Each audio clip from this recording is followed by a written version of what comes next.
Hello students, welcome to my YouTube channel. I am Suman Yadav. हमने body fluid and circulation chapter start किया है। Okay, उसका ये third video है। फर्स्ट वीडियो में हमने फिनिश किया था about body blood composition, second में हमने फिनिश किया था अबाउट ब्लड ग्रुपिंग। तो आज हम ब्लड का पार्ट फिनिश करने वाले हैं।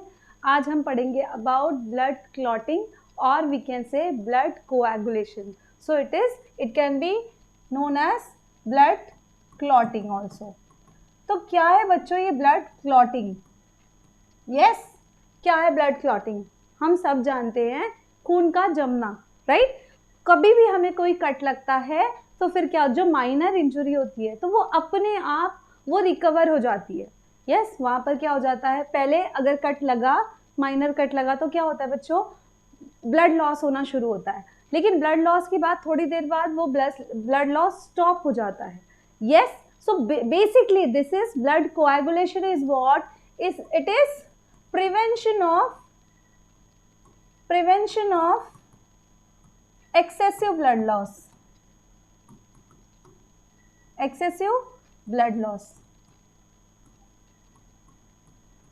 by formation of clot, right? Forming clot है ना, क्लॉट। अभी हमें ये मैकेनिज्म पढ़ना है कि कैसे ये ब्लड क्लॉटिंग होती है, राइट। क्या हो रहा है, अगर कहीं कट लग रहा है, माइनर इंजुरी है, तो अपने आप बॉडी इसको रिकवर करती है बाय ब्लड कोएगुलेशन या blood clotting. Yes, so this is yes. अब ब्लड कोएगुलेशन में जरूरत किस चीज की है, कौन ब्लड क्लॉटिंग करता है? तो इसके दो इंपॉर्टेंट फैक्टर हैं। First is your platelets, yes, second one is your fibrinogen। हमने इसके बारे में पढ़ा था अबाउट ब्लड कॉम्पोजिशन में। हमने देखा था कि प्लाज्मा में फाइब्रिनोजन प्रेजेंट है, प्लाज्मा में प्रोटीन्स में। यस, कौन कौन से प्रोटीन प्रेजेंट है? Albumin, globulin and fibrinogen. Yes, तो ये fibrinogen is most important thing in clotting. Yes, it is a nothing but a protein. Protein क्या कर रहा है, ये बेसिकली क्लॉट में क्या होता है बच्चों कि फाइब्रिनोजन जो है वो फाइब्रीन में, ये फाइनल स्टेप है, फाइब्रिनोजन फाइब्रीन में कन्वर्ट हो जाता है। फाइब्रीन मीन्स बड़े बड़े धागे, फाइब्रीन के बड़े बड़े धागे बनाता है और ये मैश लाइक स्ट्रक्चर बना देता है।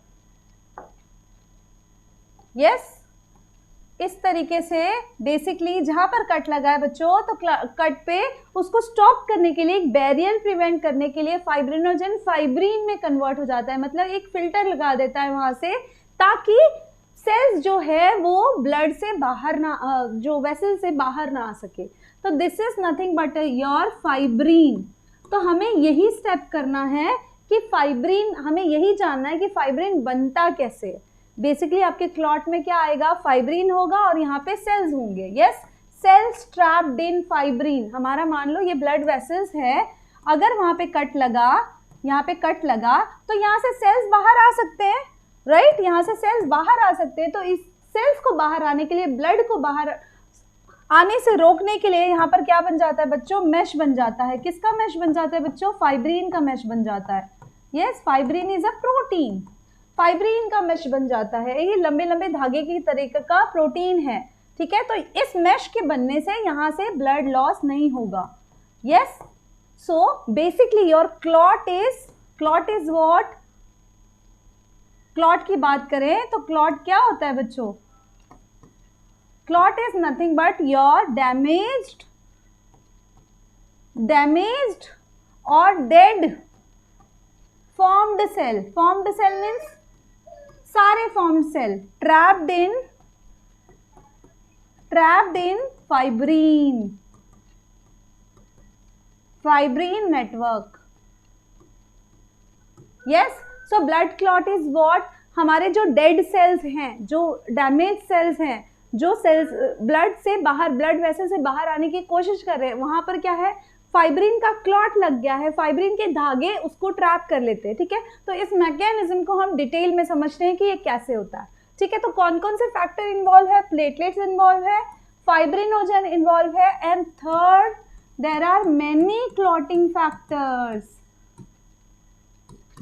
ठीक है, many clotting factors which is present in plasma which is involve, ये सारे बच्चों कैसे प्रेजेंट है, सारे इनएक्टिव फॉर्म में प्रेजेंट हैं।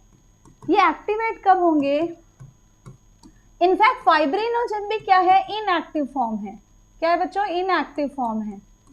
तो ये सारे बच्चों एक्टिवेट तभी होंगे जब कोई ट्रॉमा हो, जब कोई टिश्यू डैमेज हो, यस, तभी ये सारे फैक्टर्स एक्टिवेट होंगे। तो it is a series of reaction which is dependent on each other, इसलिए हम इसको बोलते हैं कैस्केड रिएक्शन। क्या बोलते हैं बच्चों, cascade reaction, cascade reaction. Cascade reaction क्या होता है बच्चों, जो इंटरडिपेंडेंट हो, एक के बाद ए ने बी को एक्टिवेट किया, ए ने बी बनाया, सो बी ने सी को एक्टिवेट किया तो सी ने डी बनाया, डी ने फिर ई को एक्टिवेट किया तो ई ने एफ को बनाया। तो this is a cascade reaction.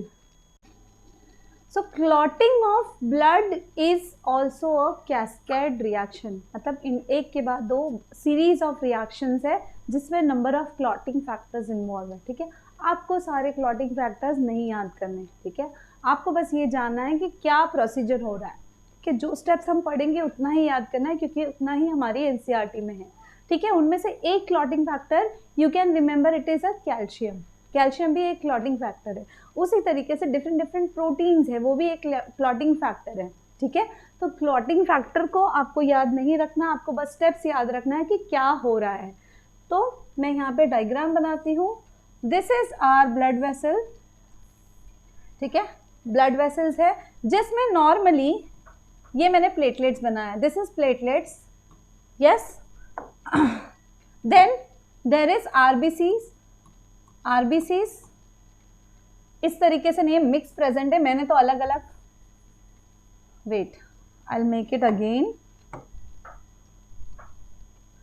Platelets present है यहाँ पर, देन आपके आरबीसीज प्रेजेंट है, देन आपके वाइट ब्लड सेल्स प्रेजेंट हैं, yes, white blood cells present है इसमें। सो सारे तरीके के फॉर्म्ड एलिमेंट प्रेजेंट है, WBCs, this is your RBCs and this is your platelets. ठीक है, तो ये नॉर्मली ब्लड फ्लो कर रहा है ना, वेसल में, ब्लड वेसल में फ्लो कर रहा है। तो जनरली मान लो यहाँ पर कोई कट हो गया, ठीक है, यहाँ पर कोई कट हो गया, तो यहाँ से क्या होगा,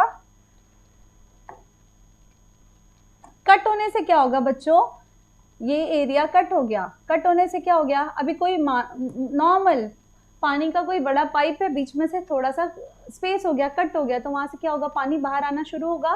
तो उसी तरीके से यहाँ से प्लाज्मा बाहर आएगा, यस, यहाँ से प्लाज्मा बाहर आएगा, यहाँ से सेल्स बाहर आएंगे, red blood cell, white blood cell, सारे मिक्स है ना, बाहर आना शुरू करेंगे, ब्लड पूरा बाहर आएगा, इसलिए हमें रेड ड्रॉप्स दिखता है।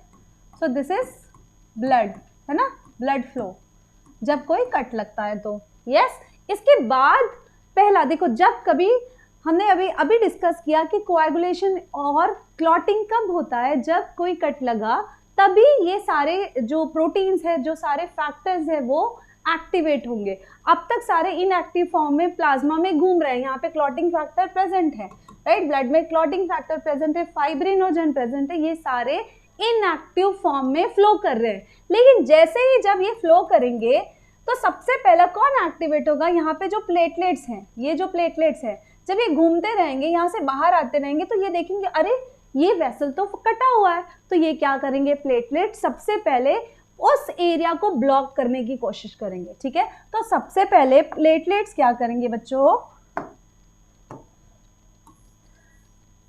जो कट एरिया है बच्चों, वहां पर क्या होगा, जो डैमेज एरिया है वहां पे प्लेटलेट्स क्या करेंगे, अपना शेप चेंज करके यहाँ पे इसको ब्लॉक करने की कोशिश करेंगे, थोड़े से बड़े हो जाएंगे, जायंट हो जाएंगे, और उनका वो क्या करेंगे, एक दूसरे को बाइंड करके वहां पे एक मैश बनाने का ट्राई करेंगे, ताकि जब तक फाइब्रिन नहीं बन रहा है तब तक ब्लड लॉस कम हो, तो ब्लड कम पास हो, इसलिए क्या करेंगे, प्लेटलेट्स यहाँ पर बाइंड हो जाएंगे, एक बैरियर बना देंगे। ठीक है, नॉर्मली सारा ब्लड यहाँ पर फ्लो हो रहा था, सारे सेल्स जा रहे थे, जब प्लेटलेट्स ने देखा तो प्लेटलेट्स एक्टिवेट हो गए, वो इस तरीके से यहाँ पर बाइंड होने लगे। ठीक है, बाइंड होके वो काफ़ी ब्लड फ्लो को कम कर देते हैं। ठीक है, पहले जितना हो रहा था उससे कम हो गया ब्लड फ्लो, राइट, मतलब ब्लड लॉस रेड्यूस हुआ थोड़ा जब प्लेटलेट्स बाइंड हो गए। अब क्या होगा, ये जो प्लेटलेट्स है ये क्या रिलीज करेंगे बच्चों, तो ये रिलीज करेंगे some clotting factors. It will release clotting factor, है ना, ये रिलीज करेंगे कौन, जो प्लेटलेट्स हैं, एक्टिवेटेड प्लेटलेट्स। समझ में आया यहाँ तक आपको? पहला क्या हुआ, नॉर्मल ब्लड फ्लो हो रहा है, बीच में कहीं कट दिखा तो सारे ब्लड नॉर्मली जा रहे, ब्लड सेल बाहर निकल रहा है, ब्लड बाहर निकल रहा है, इसलिए हमें ब्लड की बूंदें दिखती है जब कट लगता है तो ब्लड फ्लो होता है। अब वहाँ पे सबसे पहले कौन एक्टिवेट होगा, प्लेटलेट्स, ठीक है। प्लेटलेट्स देखेगा कि अरे यहाँ से तो ब्लड लॉस हो रहा है, यहाँ पे तो स्पेस बना हुआ है, ये ब्लड में नहीं, ब्लड बॉडी में नहीं जा रहा है, बॉडी के बाहर जा रहा है, तो प्लेटलेट्स क्या करेगा, जहाँ पे कट एरिया है वहाँ पे बहुत सारे प्लेटलेट एक दूसरे को बाइंड करेंगे, उनका शेप चेंज होता है और वो एक दूसरे को बाइंड करना शुरू करते हैं ताकि वो ब्लड को बाहर जाने से रोक सके। तो फर्स्ट स्टेप क्या होता है, प्लेटलेट्स बाइंड करेंगे। अब ये जो प्लेटलेट्स है ये चेंज हो गया शेप में, यस, एक्टिवेट हो गए, तो ये प्लेटलेट्स रिलीज करेंगे सम क्लॉटिंग फैक्टर। इसके साथ साथ बच्चों जो ये डैमेज टिश्यू है, this is what, damage tissue, yes, damaged tissue, है ना, ये डैमेज टिश्यू भी क्लॉटिंग फैक्टर रिलीज करेगा। तो ये दोनों क्लॉटिंग फैक्टर रिलीज करेंगे, ठीक है। क्लॉटिंग फैक्टर का नाम याद नहीं रखना, लेकिन it is nothing but thromboplastin, ठीक है, आपको नाम याद करने की जरूरत नहीं है, बस आपको याद रखना है कि जो एक्टिवेटेड प्लेटलेट्स हैं और जो हमारा डैमेज टिश्यू है ये दोनों क्या रिलीज करेंगे बच्चों, तो clotting factor. This is your step 1, yes, this is your, sorry step 1 लिख दिया, स्टेप 1। समझ में आया? पहला क्या रिलीज हुआ, क्लॉटिंग फैक्टर। अब ये क्लॉटिंग फैक्टर क्या करेगा बच्चों, तो ये एक्टिवेट करेगा थ्रोम्बोकाइनेस को।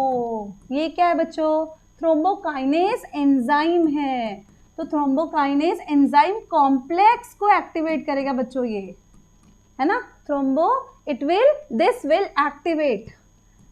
activate थ्रोम्बोकाइनेस एंजाइम कॉम्प्लेक्स, क्योंकि भाई प्लेटलेट से काम नहीं चलेगा बच्चों, उसके बाद भी ब्लड फ्लो हो रहा है, उसके बाद भी सेल्स का लॉस हो रहा है, तो अब क्या बनाना है, एक फाइब्रिन का मेश बनाना है। तो फाइब्रिन के मेश बनाने के लिए मैसेज प्लेटलेट्स दे रहा है कि भाई एक्टिवेट हो जाओ सारे क्लॉटिंग फैक्टर और क्लॉट बनाओ। तो पहला इसने रिलीज किया एक केमिकल, एक सिग्नल रिलीज किया जिसको बोलेंगे फर्स्ट क्लॉटिंग फैक्टर। अब ये क्लॉटिंग फैक्टर ने सेकेंड चीज को रिलीज एक्टिवेट किया, that is your thrombokinase enzyme. ये एंजाइम है, यस, एंजाइम क्या है आपको पता है, बायोकैटलिस्ट है, ये एक रिएक्शन को करेगा। तो इसके बाद नेक्स्ट रिएक्शन क्या होगा बच्चों, दिस थ्रोम्बोकाइनेस विल कन्वर्ट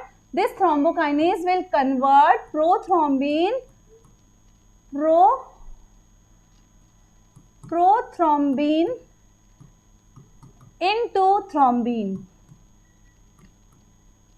समझ में आया? प्रोथ्रोम्बिन को थ्रोम्बिन में कन्वर्ट करेगा। हियर अगेन बच्चों दिस इज इनएक्टिव। ये पहले ब्लड में फ्लो हो रहा था, लेकिन ये अब कन्वर्ट हो जाएगा एक्टिव फॉर्म में, दैट इज थ्रोम्बिन, राइट। अब ये थ्रोम्बिन क्या करेगा बेटा, फाइनल रिएक्शन, ये क्या करेगा, final reaction, it will convert fibrinogen into fibrin, जो हमें चाहिए था। Fibrin is again inactive. इसको थोड़ा और अच्छे से लिख देते हैं बच्चों।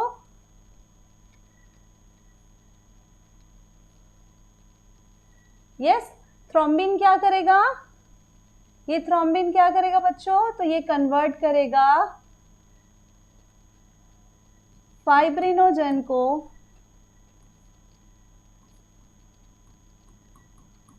फाइब्रिनोजेन, जो कि हमारे प्लाज्मा में घूम रहा है। कौन बना रहा है इसको बना रहा है हमारा लिवर। फाइब्रिनोजेन क्या है, इनएक्टिव है। क्या है बच्चों, इनएक्टिव है। तो थ्रोम्बिन ने क्या किया, फाइब्रिनोजेन को फाइब्रिन में कन्वर्ट किया। फाइब्रिन क्या है? फाइब्रिन क्या है? एक्टिव फॉर्म है। और यही हमें चाहिए था, इतना सारा रिएक्शन जो हुआ है टू मेक द फाइब्रिन। तो फाइब्रिन के बड़े बड़े धागे बनेंगे और ये धागे क्या करेंगे? एक मैश बनाएंगे और इस मैश में क्या अटकेगा? हमारा ब्लड सेल्स, जो फिर एक फिल्टर लग जाएगा, एक मैश बन जाएगा, जिससे क्या होगा बच्चों? ब्लड बाहर ना जा सके। ठीक है, तो फाइब्रिन का पहले मैश बन रहा है। So this is all about your clotting factor. This is nothing but your clot. Yes, this is nothing but your clot. तो पहला क्या हुआ? हमारा सेल्स, यहाँ से सेल अगर ब्लड वेसल कट गया है तो वहाँ से ब्लड बाहर आएंगे, उसके बाद प्लेटलेट्स पहले उसको ब्लॉक करेंगे, ये एक्टिवेट करेंगे क्लॉटिंग फैक्टर को, और डैमेज टिश्यू भी क्लॉटिंग फैक्टर को एक्टिवेट करेंगे। अब ये क्लॉटिंग फैक्टर क्या करेंगे? रिलीज करेंगे thrombokinase. This is step 1, this is step 2।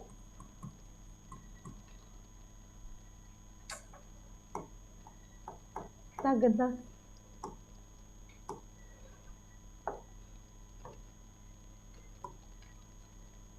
Step 2। ठीक है, अब ये फाइनल हमारा होगा स्टेप 3।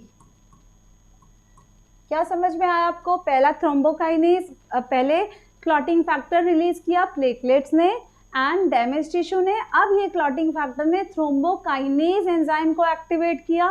थ्रोम्बोकाइनेज एंजाइम ने प्रोथ्रोम्बिन को थ्रोम्बिन में कन्वर्ट किया। इस थ्रोम्बिन ने अब फाइब्रिनोजन को फाइब्रिन में कन्वर्ट किया और फाइनली हमें फाइब्रिन चाहिए था। अब ये फाइब्रिन क्या करेगा? बड़े बड़े धागे होते हैं, फाइब्रिन धागे बनाएगा, बड़े बड़े मैश बना देगा, तो जो डैमेज एरिया है वहाँ पे वो क्लॉट हो जाएगा। अब इस टॉपिक में 2 इम्पॉर्टेंट पॉइंट जो याद रखने हैं। अब देखो, पहले फाइब्रिनोजन था, फाइब्रिनोजन कन्वर्ट हुआ फाइब्रिन में, तो ये मैश कैसे बना पा रहा है? बिकॉज जो ये फाइब्रिनोजन है बच्चों, ये कैसा है? It is soluble in plasma. ये हमने देखा था ना, it is soluble in plasma. Yes, तो अगर प्रोटीन सॉल्युबल है तो वो तो आराम से फ्लोट हो रहा है। यस, लेकिन वो जब क्लॉट कब बना पाएगा? जब वो इनसॉल्युबल होगा। तो फाइब्रिनोजन जब फाइब्रिन में कन्वर्ट होगा तो fibrin is what? It is insoluble. It is insoluble, so that's why it form a mesh, a network, जिसमें क्लॉट बनता है। दूसरी इंपॉर्टेंट बात बच्चों, ये जो भी रिएक्शन हो रहा है इसमें जो आपका एक फैक्टर है दैट इज कैल्शियम, तो ऑलमोस्ट सारे स्टेप्स में कैल्शियम इंपॉर्टेंट होता है। ओके, सो ऑलमोस्ट सारे स्टेप्स में calcium is mandatory. Yes, so almost सारे रिएक्शन में क्या इन्वॉल्व है? कैल्शियम। ठीक है, अब ये जो भी क्लॉटिंग फैक्टर्स हैं, जो भी हमने अभी देखे, प्रोथ्रोम्बिन एंड फाइब्रिनोजन, ये कहाँ बनता है? तो ये बनता है लिवर में with the help of vitamin के। ठीक है, तो ये सारे क्लॉटिंग फैक्टर को प्रॉपर बनने के लिए there should be sufficient vitamin K in our body. Yes, it is nothing but, हमने अभी डेफिनेशन देखा था, what is clot? It is nothing but a damage और dead form cell trapped in the fibrin network. ये बड़े बड़े fibrin के network बनते बच्चों, जो कट एरिया है वहां पे क्या होगा? कट एरिया में क्या होगा बच्चों? यहाँ पे बड़े बड़े फाइब्रिन के नेटवर्क बन जाएंगे, जिसमें आपका अटका क्या होगा बच्चों? तो white blood cells, red blood cells and your platelets. This will be trapped. Okay, so बच्चों, क्लॉट हमने समझा, क्लॉट क्या है? नथिंग बट फाइब्रिन के बड़े बड़े धागे जिसमें सेल्स ट्रैप्ड है। ठीक है, ये बन गया हमारा क्लॉट, जिसको हम कोएगुलम भी बोलते हैं। क्या बोलते हैं बच्चों? कोएगुलम। और हमारी एनसीईआरटी ने इसको स्कम भी बोला है। क्या बोला है बच्चों? स्कम। ठीक है, कोएगुलम, क्लॉट और स्कम। ठीक है, बेसिकली इसका कलर कैसा होगा? क्योंकि आरबीसी भी है तो रेडिश ब्राउनिश कलर होगा। आप देखते हो कि जब खून जम जाता है तो वहाँ पे कलर कैसा हो जाता है? रेडिश ब्राउनिश कलर, क्योंकि आरबीसी भी इन्वॉल्व है। Yes, so this is nothing but a steps of formation of clot. ठीक है, एक इमेज से हम समझेंगे। ओके, सो एक इमेज से हम समझेंगे कि कैसे कौन कौन से स्टेप हुए हैं। तो पहला स्टेप बच्चों हमने देखा था कि स्टेप 1 अगर ब्लड वेसल में कट हुआ यस, कट और डैमेज, तो यहाँ पर क्या होगा, प्लेटलेट्स एक्टिवेट हो जाएंगे। तो प्लेटलेट्स एक्टिवेट करके आपको यहाँ पे दिख रहा है कि ये प्लेटलेट्स बाइंड कर रहे हैं, है ना, एक दूसरे को बाइंड करके ये क्या कर रहे हैं, ब्लॉक करने की कोशिश कर रहे हैं। अब ये एक्टिवेटेड प्लेटलेट्स क्या रिलीज करेंगे, तो it will release some clotting factor, है ना, सम क्लॉटिंग फैक्टर्स। ये भी, और दूसरा यहाँ पर क्या प्रेजेंट है बच्चों, तो डैमेज टिश्यू प्रेजेंट है, right, this is damage tissue, damage tissue. अब ये डैमेज टिश्यू भी क्या रिलीज करेगा, क्लॉटिंग फैक्टर रिलीज करेगा। ये किसको एक्टिवेट करेंगे, तो ये थ्रोम्बोकाइनेज को एक्टिवेट करेंगे, यस, थ्रोम्बोकाइनेज एंजाइम कॉम्प्लेक्स को एक्टिवेट करेंगे। एंड ये किसको एक्टिवेट करेगा बच्चों, थ्रोम्बोकाइनेज एट द एंड किसको एक्टिवेट करेगा, प्रोथ्रोम्बिन को, प्रोथ्रोम्बिन, इसकी प्रेजेंस में प्रोथ्रोम्बिन कन्वर्ट हो जाएगा थ्रोम्बिन में, ठीक है। एंड ये प्रोथ्रोम्बिन फिर क्या करेंगे बच्चों, this is prothrombin, this is inactive and this is active. अब हमारी प्लाज्मा में क्या घूम रहा है बच्चों, प्लाज्मा में घूम रहा है फाइब्रिनोजन, तो हमें क्या करना है, उसको कन्वर्ट करना है। तो थ्रोम्बिन क्या करेगा, यहाँ पर आपको दिख रहा है, फाइब्रिनोजन को कन्वर्ट करेगा फाइब्रिन में। अब ये फाइब्रिन क्या बना रहा है बच्चों, यहाँ पे क्लॉट बना रहा है, you can see here fibrin mesh बना हुआ है इधर, जिसमें सेल्स ट्रैप्ड हैं, this is fibrin mesh, this is nothing but your clot. क्या है बच्चों, ये क्लॉट और स्कम और coagulum, you can see the colour, it is reddish brown colour, ठीक है। तो धीरे धीरे बच्चे ये क्लॉट बनने से क्या होगा, ब्लड फ्लो स्टॉप हो जाएगा, और over the period of time जब टिश्यू रिकवर हो जाता है, वहाँ का रिप्लेस हो जाता है, तो ये जो क्लॉट है, ये डैमेज पार्ट है, ये इसको मैक्रोफेजेस खाकर उसको रिमूव कर देता है बॉडी से। Is it clear? So this was about blood clotting, okay.